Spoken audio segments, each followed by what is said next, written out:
From calls to fire to calls of praise. Tonight we show you the people now showing support for the head football coach facing backlash over the beating of one of his players. One brilliant mind. After earning more than $2 million in scholarships, a decision has been made on where to begin the next chapter in education. NBC 15 News at 6 starts now.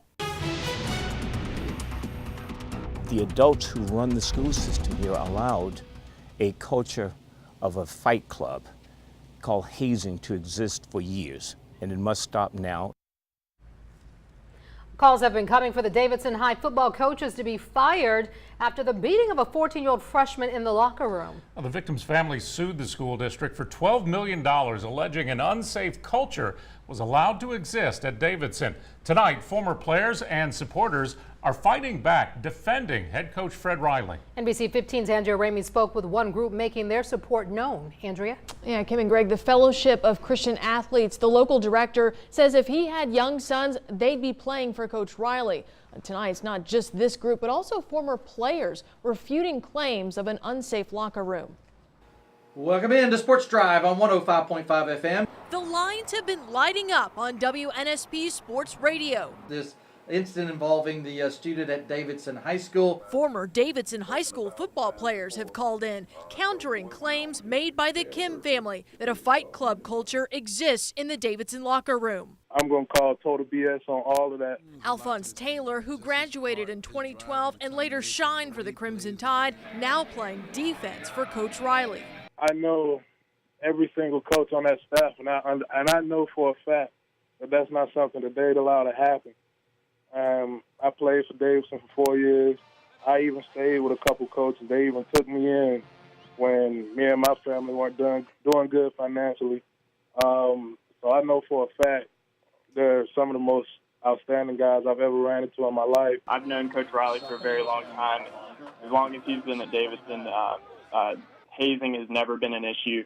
Nothing like this has ever happened. He has been a jewel to these kids in Mobile County. The Fellowship of Christian Athletes also coming to Riley's defense. South Alabama Director Dennis Hayford says Riley went above and beyond for players, co-founding a camp that focused not only on physical development but also on spiritual growth. If I had boys, I'd send them to play for Fred Riley. What do you say to these calls that he needs to step down?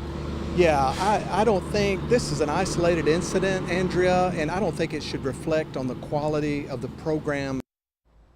Coach Riley has not spoken publicly. He's repeatedly told us that he cannot due to the lawsuit. Yesterday, the school withdrew from the spring game against Baldwin County High School. Greg? Andrea, thanks. So far, 3 students have been taken into custody and charged with assault in that case. A warrant is out for another student's arrest. Mobile police still looking for him tonight. All 4 have also been suspended from school. Well, the state of Alabama says it is working to protect our kids in the classroom. According to a report from Governor Kay Ivey's Securing Alabama's Facilities of Education, or SAFE Council, protecting students will be a massive effort by multiple organizations. The report released yesterday makes 10 recommendations in 3 areas: physical safety, threat assessments, mental health, and coordinated training and planning by state agencies. The governor created the council by executive order this past March following the deadly mass shooting at Stoneman Douglas High School in Parkland, Florida, that left 17 dead. Some of the recommendations for our schools include setting aside money to create positions for school resource officers at every school, and to create one central app where threats are reported to allow the appropriate agencies to pick up the call right away. Now, we have some questions about the program, such as how it will be funded.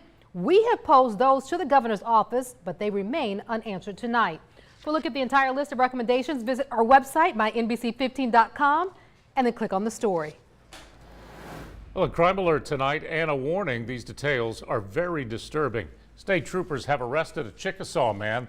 They say they served a search warrant and found digital images of underage girls in sexual situations. They arrested this man, 43-year-old Michael Elder. He is currently in Metro Jail.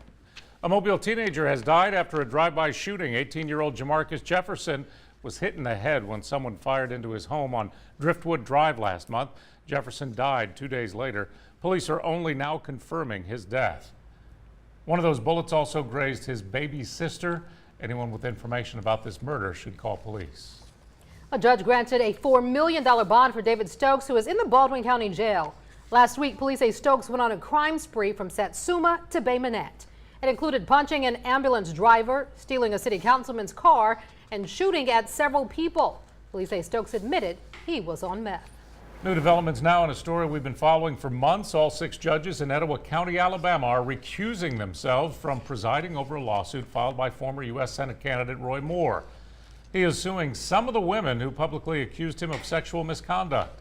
Most judges cited Moore's former position as an Etowah County Circuit judge as the reason for their recusal. One of the judges serves on the commission that suspended then Chief Justice Moore back in 2016 over his refusal to issue same-sex marriage licenses. Continuing coverage tonight, a $20,000 solution to save lives in Fort Morgan. NBC 15 News has been pushing for changes along 20 miles of unprotected beaches following the latest drowning there, 17-year-old boy from Wisconsin. Now, we have learned a number of warning signs may be installed in Fort Morgan before the busy beach season, alerting people to deadly rip currents. NBC 15's James Gordon tonight with our story on the Baldwin County Commission and how it could get some help with that plan. The only question commissioners had about today's beach safety proposals was the use and the cost of digital billboards.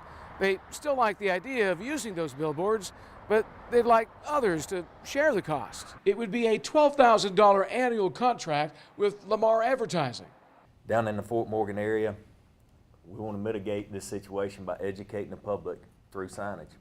Today's presentation comes after weeks of discussion. County EMA Director Jesse Peacock says digital billboards are only part of the plan. Commissioners will also consider the purchase of 50 rip current warning signs at a cost of more than $2,000 and 4 roadside flashing warning signs that would be monitored by the Fort Morgan Volunteer Fire Department, costing just over $7,000. The more we can put this out, the more information's there, and hopefully somebody, if it saves one life, if one person heeds the warning signs that we put out, it'll be well worth it. The EMA director is reaching out to both Gulf Shores and Orange Beach seeking a partnership and hopes both cities will share the cost of the digital billboard contract.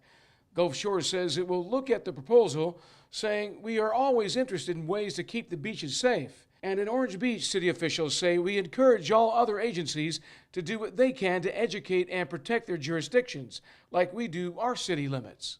The least we can do is to put up the sign. At today's meeting, even private beach owners, like folks who live on Surfside Drive in Fort Morgan, say everybody needs to do their part. Spread the word and let people know that the beach can be a dangerous place. Commissioners plan to vote on this proposal at their regular meeting next Tuesday. In Baldwin County, James Gordon, NBC 15 News. A record high temperature today as our Gulf Coast May heat wave continues. Chief Meteorologist Chris Dunn is standing by with a look at how long it's going to last. Chris, is there rain coming anytime soon? Oh, we wish there was some rain to help cool us off and also to take the edge off the dry spell that we've had. But it doesn't look like that's going to happen for the rest of this week. Highs across the Gulf Coast from Houston to Baton Rouge to Mobile, Tallahassee to Tampa, all at 90 degrees or above. And that 91 that we hit in Mobile today ties a daily record set a number of years in the past. The last time we hit that mark on this date was back in 2004, 91 degrees. Here are the actual highs today: 90 in Atmore, 86 in Fairhope, 90 in Leakesville and Loosedale, Mississippi, 90 in Milton, 91 in Crestview, and Fort Walton Beach at 85 degrees. The weather headlines: it is a May heat wave, getting more humid as the week goes on. So the slightly less humid conditions we've had as of late, that's going away. Getting more humid, not much rain ahead. I'll have a look at your 7-day forecast, including the Mother's Day Sunday forecast coming up. A piece of history chronicles the rich heritage of the Africatown community, the reason it took 87 years to make it public. One Viger High School student has been tasked with a tough decision of where to go to college. After earning more than $2 million in scholarships, her options were plenty. The school she chose next. Coming up tonight at 10, one Spanish Fort community is rallying against a proposal for an area business to expand. Why they are threatening to move if the city doesn't help. You can make a difference. If you have a story that affects our community and would like NBC 15 to investigate, call our Reality Check hotline at 877-315-7268 right now. You're watching NBC 15 News with Kim Anderson, Greg Peterson, and Chief Meteorologist Chris Dunn. Exclusive images you will only see right here on NBC 15 News show what's supposed to be a hub for hope deteriorating. NBC 15 News got an inside look at the disrepair consuming our city animal shelter.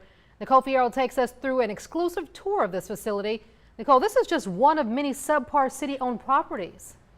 Greg and Kim, yes, the animal shelter is one of nearly 400 public properties the city recently assessed. But as you'll see, this is an emotional situation. The problem impacting animals unable to fend for themselves. Cries for help in every corner of the kennel. Cats clawing, dogs pawing for attention through the cages, quite literally crumbling at the seams. I have had problems with the walls in between the kennels, kind of crumbling, the gates breaking where dogs can escape and cats can escape. So. Has that ever happened? Yeah, we try to catch them, but yeah, sometimes the gates just get so where the screws come out and stuff, and they just push them open. The city shelter is now 51 years old, making it tough to serve its purpose. What shelters 50 years ago were not shelters. Love and care from volunteers and employees keeps this place running, but the foundation is failing these animals. Overcrowded, nearly 300 pets packing this place, sometimes 3 animals to a cage. A lot of the animals get overlooked because of that, because people are looking and they get overwhelmed. This building assessment calls for a complete replacement shelter, something the mayor must now figure into the budget. Obviously, there are grants. You can always set up public-private partnerships, but also he's going to be looking at non-essential government services. What are some things that we're providing that we just don't need to provide that we can put back into these facilities? Animal lovers and protectors just hope this shelter is a top priority. You really judge a society by how you treat your animals, and I think we will be judged by how we treat them now. It's going to cost more than $80 million to fix all the problems in the city's buildings and another $142.5 million to keep them running smoothly for the next decade. Tonight, no one knows exactly where all that money will come from. Greg and Kim. It's a lot of money. All right, Nicole, thank you. Sharing a piece of local history with the world, a book written more than 87 years ago by Zora Neale Hurston is based out of Plateau, Alabama, also known as Africatown. The book is called Barracoon, the story of the last black cargo. The book sheds light on the transatlantic slave trade, telling a first-hand account of one of the last survivors of the Clotilda. Clotilda was the last known vessel to carry kidnapped Africans to the United States in 1859. Now, Hurston tried to get Barracoon published in 1931, but no one would publish it. But today, the book is now available. For more information on where to purchase the book, head to our website, mynbc15.com. New right now at 6. After planning ahead and staying focused in class, a Viger student had her pick of colleges, earning millions in scholarships. When it comes to state test scores, Viger is a failing school. The class of 2018 refuses to be defined by that label. NBC 15's Cassie Fambro sat down with the honor student today as she practiced for the biggest day of her life. Cassie? Greg, Carrington Bush seems like she's well beyond her years, poised and self-assured, ready to tackle college and whatever lies ahead of her. Fellow classmates of 2018 and all special guests that are here today. Carrington Bush spent Tuesday practicing her valedictorian speech. She earned a 4.5 GPA thanks to her AP classes and a whopping $2 million in scholarship offers. And I set my goal over the summer. So I knew that if I wanted to meet my goal, then I would have to go ahead and start applying. She was even blown away by her success. Because when I first got my first acceptance letter, I was like, okay, this is pretty cool. So now I just got addicted to it, and I was like, I want to do more. She chose Warburg College in Iowa out of 40 colleges that accepted her. I chose Warburg College because they gave me a big scholarship amount, and I didn't want to put my family in a financial strain. So my family is my backbone. The precocious young lady has a big plan. So if I wanted to go somewhere that had a good science program, and that would help me get into med school. She's always wanted to be a doctor as long as she could remember. And she hopes her success shines a light on Viger and Pritchard. I don't think that vigor is defined by failing test scores, or we aren't defined by the crime that we're surrounded with. That Vigor class, by the way, the class of 2018, $7 million in scholarships total. Yeah, that's great. It's this time of year, everybody's graduating, and there's a lot of folks who are getting that graduation and scholarship money, and it is fantastic to see those students doing so well. Really impressive to meet this young lady. She is she's going to be a superstar. She is. $2 million in scholarships. That's a lot for one person. It is. It All right, is. Cassie, thanks. Yeah, she has some big plans as well. Yeah. Right now, our plan is to head down to the beach and check out the one lonely palm tree. You see that palm tree right there? Right next to the lifeguard station, and things are getting ready for the Hangout Music Fest that's in about 10 days from right now, but things are pretty quiet and calm along the beach. There go the seagulls. Rip current risk for the next 3 days at our area beaches. This includes Dauphin Island, Gulf Shores, and Orange Beach. Wednesday, Thursday, and Friday, the green flags will fly. And the green flag means low rip current risk at our area beaches. So even though we have the low risk, always be careful when you're swimming in the Gulf of Mexico. So at the beach on your Wednesday, 86 degrees, plenty of sunshine. There's that low risk of rip currents. Just a light wind out of the southeast at 5 to 10 miles per hour. Hot days in May, and that continues. Here's the forecast tomorrow, 88, 88 on Thursday. You guessed it, 88 again on Friday. You can always get your weather forecast, mynbc15.com/weather. Grilling out this evening, a warm evening, 85 degrees, 82 by 7, 76 by 8 o'clock tonight. Right now we're at 83 in Mobile. Daphne, it's 85. Pensacola, 87. Later on, our lows will fall down into the 60s. Forecast tonight, 63, mainly clear, warm evening with light winds, a quiet evening. Tomorrow at the Battleship and other places, plenty of sunshine, hot days in May, 88 degrees on your Wednesday. Normal high is 83. And we've been above that, and certainly today tying the record at 91 degrees. 85 at the beach, surf at 1 foot or less, 79 the water temperature now. I posted on my Facebook page, 79 degrees in the water. Is that warm enough to go swimming in the Gulf, or do you have to hit 80 degrees before you'll take a dip in the Gulf of Mexico? Yeah, register your vote. Marine forecast, a light wind setup with a southeast wind developing 8 to 13 knots. It's going to be light in the morning, 1 foot or less in the bays. The seas offshore at 1 foot. Here is your 7-day forecast. 88, a pretty popular number through Friday, 89 on Saturday, and for Mother's Day on Sunday, just a 10% chance of a shower. I've really lowered the rain chances this weekend and kind of pushed them off into next week. Monday, 20%, Tuesday, 30% chance of showers. All right, Chris, we're going to say hello tonight to Tracy Shirota. She's our Facebook friend of the day. Tracy lives in Mobile and likes watching NBC 15 News. Congratulations, Tracy. You've won yourself 4 tickets to Bellingrath Gardens. It's so easy to be our Facebook friend of the day. All you have to do is like the page and click on the Facebook friend of the day tab. An Auburn baseball player earns another national award. We'll have details on that, and the Saints backfield is going to be a little thin when the NFL regular season rolls around in September.